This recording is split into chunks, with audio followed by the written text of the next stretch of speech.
今日食乜餸？阿傾同你諗掂佢。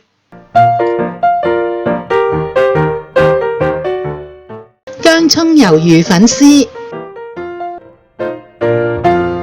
呢個餸啊，真係好容易煮又好惹味嘅。我哋嘅材料呢，就係有3隻魷魚啦，2紮粉絲，用清水浸開佢。咁我哋有蔥絲、紅椒絲、蔥頭、薑粒同埋蒜蓉嘅。買返嚟嘅魷魚啦，我哋呢就係要洗乾淨佢噶。嗱，我哋只要呢咁樣轉一轉，一掹，嗱，咁佢呢就啲內臟啊就出晒嚟噶啦。咁裏邊呢仲有一片呢就係軟骨嘅，我哋呢就拉埋佢出嚟。咁佢裏邊呢就空晒噶啦噃。好啦，個頭啦，我哋呢就喺個眼嘅地方呢就咁樣剪開佢。咁嗰個眼啊同埋啲內臟就唔要噶啦。嗱，呢度仲有一個嘴咁樣嘅，我哋剪埋佢。我哋呢就用鉸剪啦，略略咁樣呢就剪埋佢嗰啲吸盤。跟住呢，我哋呢就用啲豆粉水啦，咁呢就係洗乾淨佢，過1、2次水就得噶啦。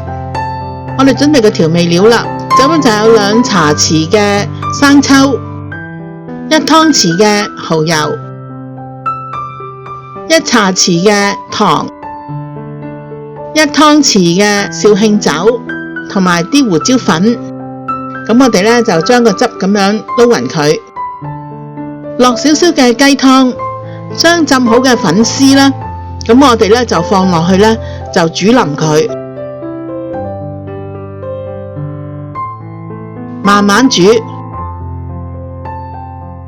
煮完之後呢，我哋呢就可以放埋一邊焗佢，嗰啲粉絲呢就會好彈口噶啦。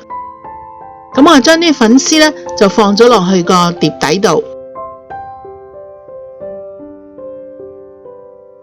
清水，放薑，放米酒，煲滾咗之後呢，我哋就將啲魷魚呢就放落去渌下佢啦。嗱，我哋渌嗰陣時候呢，我哋可以咁樣戳下佢，咁佢哋呢裏邊呢都可以呢就係灼熟啦。嗱，我哋一定要呢煮熟佢個噃。嗱，咁好容易咁就煮熟咗啦。跟住呢，我哋就用少少嘅暖水啦，咁樣過佢。嗱，你睇下，裏面就會好乾淨噶啦。然後我哋就將佢切片，放上去粉絲上面排好佢。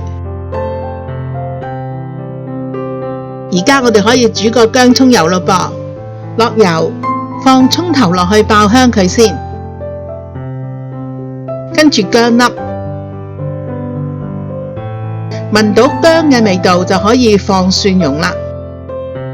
你放啲蒜蓉粒落去爆，你中意食多啲嘅蒜蓉就可以放多啲。紅椒絲，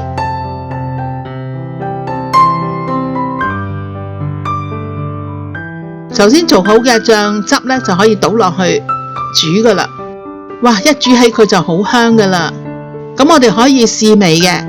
咁有啲人中意食甜嘅呢，你而家可以自己可以酌量咁樣加糖嘅。